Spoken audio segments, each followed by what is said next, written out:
ახუნძეთის სახელობის აზერბაიჯანულმა კულტურის მუზეუმმა საბავშვო ლიტერატურის ყოველწლიური პრემია დააწესა. ჟიური წლის განმავლობაში გამოცემულ წიგნებს შორის საუკეთესოს აარჩევს. ახუნდელ ჰაუსის პრემიით 3 წიგნი დაჯილდოვდება. სპეციალური პრიზი კი იმ საბავშვო წიგნის ავტორს გადაეცემა, რომელიც პრემიის Facebook-ის ოფიციალურ გვერდზე მკითხველის განსაკუთრებულ მოწონებას დაიმსახურებს. ამ ეტაპზე მხოლოდ პროზაული ნაწარმოებები შეირჩევა. გამარჯვებულ ავტორებს კი 2014 წლის მაისში გამოაყენეს.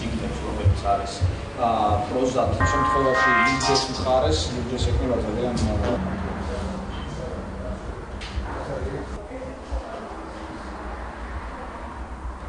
ეს გახლავთ ძალიან მნიშვნელოვანი პრემია იმ თვალსაზრისით, რომ დღეს თქვა ქართული წიგნის ბაზრის 80% უჭირავს საბავშვო თქვა ლიტერატურას. შესაბამისად თქვა საბავშვო წიგნის პრემიის დაწესება, რომელიც გაიცემა პროზაულ ნაწარმოებებზე, საბავშვო პროზაულ ნაწარმოებებზე 2013 წელზე გამოსვლაზე ამ შემთხვევაში არის ძალიან მნიშვნელოვანი და შესაბამისად თქვა ახუნდელ ჰაუსის და ლიბჯის ეს ინიციატივა წაადგება როგორც კულტურულ პროცესს, ასევე ბუნებრივია ორი ქვეყნის ურთიერთობას. წიგნების შერჩევის მიმართულებით იმუშავებს ლიბჯი, რომელიც არის ჩვენი მხარდამჭერი.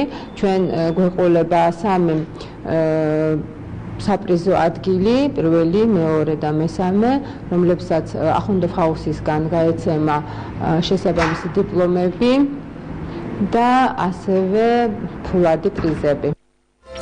მაესტროს ახალი ამბები დასრულებულია. რამდენიმე წამში ვასიკო ოდიშვილის